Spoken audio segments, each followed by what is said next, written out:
Hi everyone, my name is Jambulatov, and I want to start off by giving you a little bit of context about myself. Originally, I was born in Almaty, Kazakhstan, but when I was 4 years old, my family and I moved to Vancouver, Canada, where I grew up for over 10 years. About 3.5 years ago, nearing 4, we moved back to Kazakhstan, except this time to Astana, and I've been there ever since. I remember in Vancouver from a young age, I would start lemonade stands, sell and water plants, and always look for new opportunities to start a business or learn a new skill. I would volunteer in my community and internet startups. And there were those opportunities. They were readily available.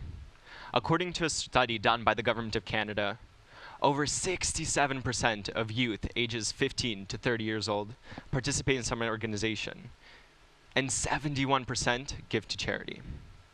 And with that, people stopped seeing my and my peers' age. It was not a significant factor. For instance, with adults, I would openly engage in dialogue as a 10, 11-year-old.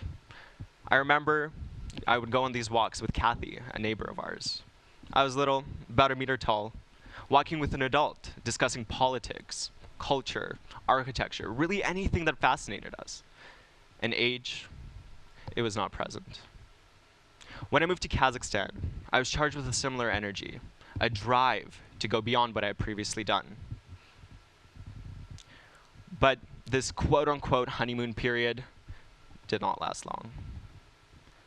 I went to a small conference shortly after I arrived, and as I usually would, I started conversations, asking people, what do you do, or what do you hope to achieve in the future?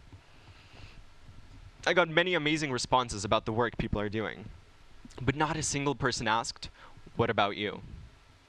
Now, me being very outgoing, I told them anyway.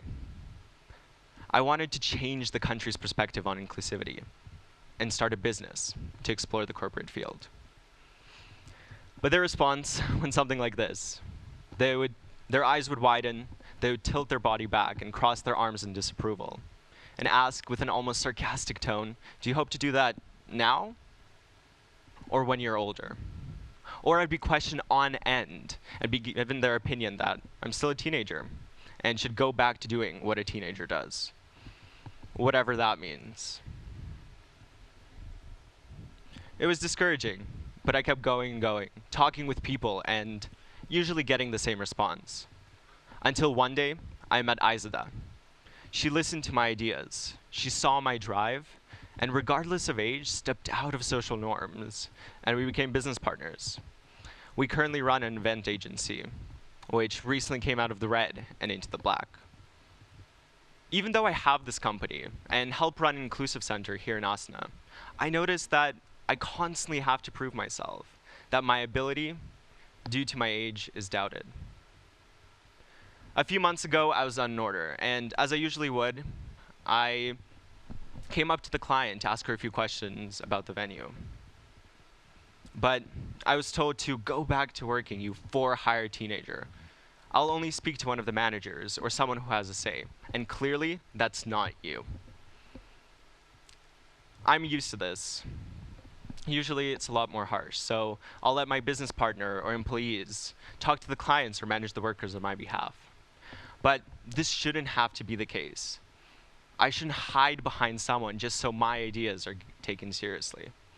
Our perspective as a culture, not only in Kazakhstan, but throughout the world, has to change. So let's reflect back.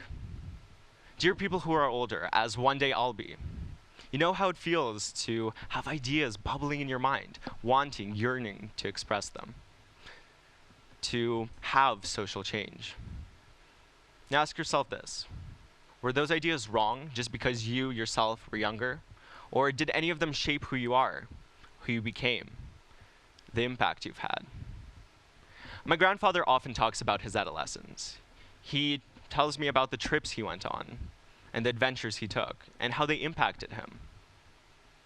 He tells me that when he was enlisted to the army, he would eat rye bread with food that was sometimes days old.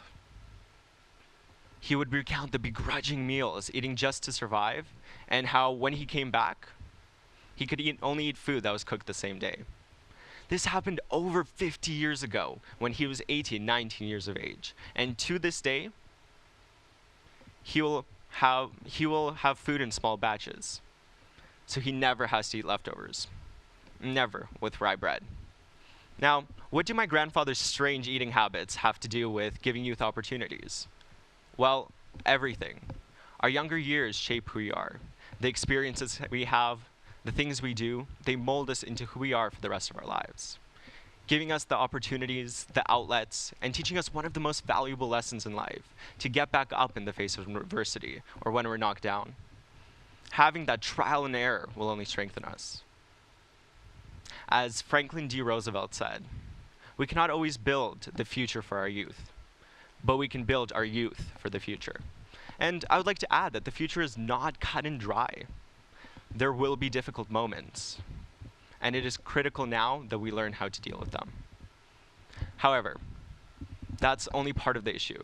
Talking with youth, they often tell me their plans for the future, for what they will do when they're older. But when I ask, what are you doing now?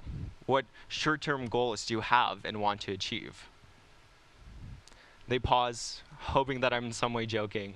And when they realize I'm not, they let out a small scoff, mentioning that they're too young and that those ideas are only meant for when they're adults. But that doesn't have to be the case. Look at Greta Thunberg, who doesn't let her age stop her from presenting to world leaders, to igniting social change.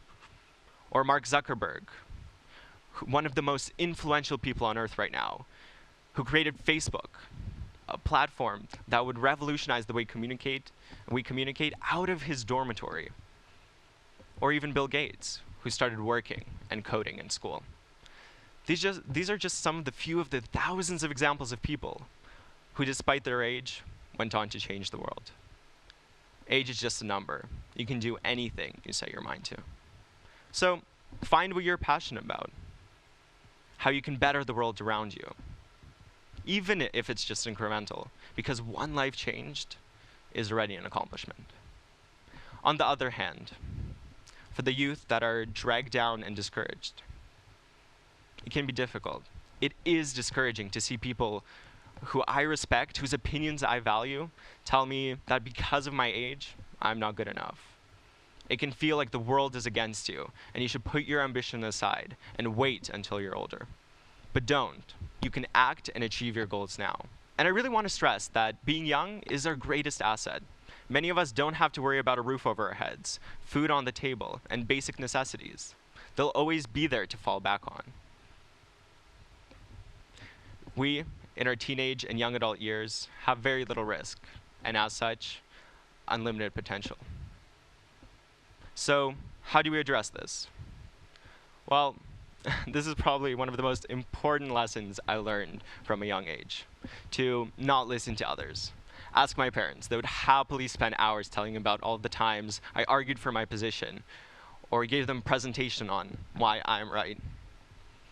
Now let me expand on that, because I don't mean to blatantly disregard what other people tell you. Because there's most probably someone older than you, who, because they've had many experiences and made mistakes and know how to avoid them, know something better than you. We simply cannot know everything. But what I do mean is that if someone does not believe you, does not believe in you because of your age, then it doesn't mean that there isn't something worth believing in, that you are someone worth believing in. Your ideas, your thoughts, they're yours, and no one can ever take that away from you. They're unique, and they're powerful. So, what does that look like? I still need and seek advice from others. When starting my business, I need advice on how to market, budget, and create a business plan. Or even now, how to handle certain situations, like communication between employees. Or I'm in a jam and need help getting out of it.